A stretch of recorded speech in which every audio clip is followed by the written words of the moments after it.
शौनकादि ऋषि सूत जी से कार्तिक का महत्व बताते हुए कहते हैं कि एक बार नारद जी जब द्वारका पहुंचे तो वहां सब रानियों ने नारद जी का बड़ा सम्मान किया।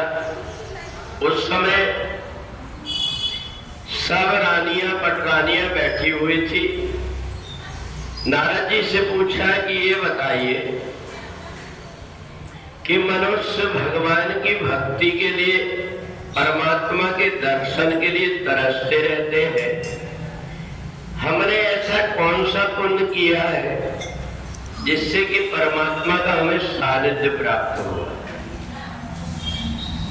नारद जी कहते हैं कि हे देवियों, तुमने बड़ी अच्छी बात पूछा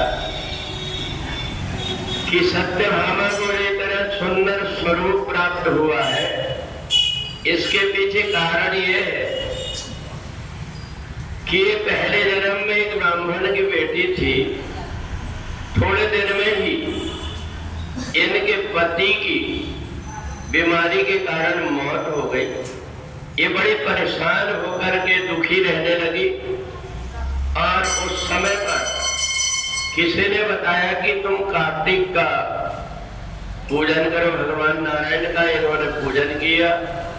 फिर से जब इनका परिवार बना, एक सुंदर परिवार में जन्म ले ली, पर वहां भी बचपन में ही पिताजी की मृत्यु हो गई, बड़ी दुखी हो गई। तो उस समय पर इसको पहले जन्म की याद थी कि मैंने कार्तिक के महीने में पूजन किया था, मेरा परिवार संभल गया। अब यदि मैं पूजन करूंगी तो जो कुछ भी मेरे अपराध है वो भी क्षमा हो जाएंगे। और इन्हें जब पूजन किया तो इसके परिणाम स्वरूप भगवान श्री कृष्ण की प्राप्ति हुई। तो इसलिए कार्तिक के महीने में जो भी व्यक्ति जिस इच्छा को लेकर के भगवान नारायण का पूजन करता है, भगवान नारायण, जैसे हम भगवान विष्णु के ऊपर जल की धार छोड़ते हैं, अब ऐसे ही हमारे जन्म जन्मांतर के पाप नष्ट होने लगते हैं। तो इसलिए पूर्व जन्म के कर्म के कारण व्यक्ति सुख और दुख पाता है। और इसलिए कार्तिक के महीने में जब वो उठ करके प्रातः काल भगवान नारायण का पूजन करता है तो उसका जप भी हो जाता है, तप भी हो जाता है और भगवान की पूजन भी हो जाती है।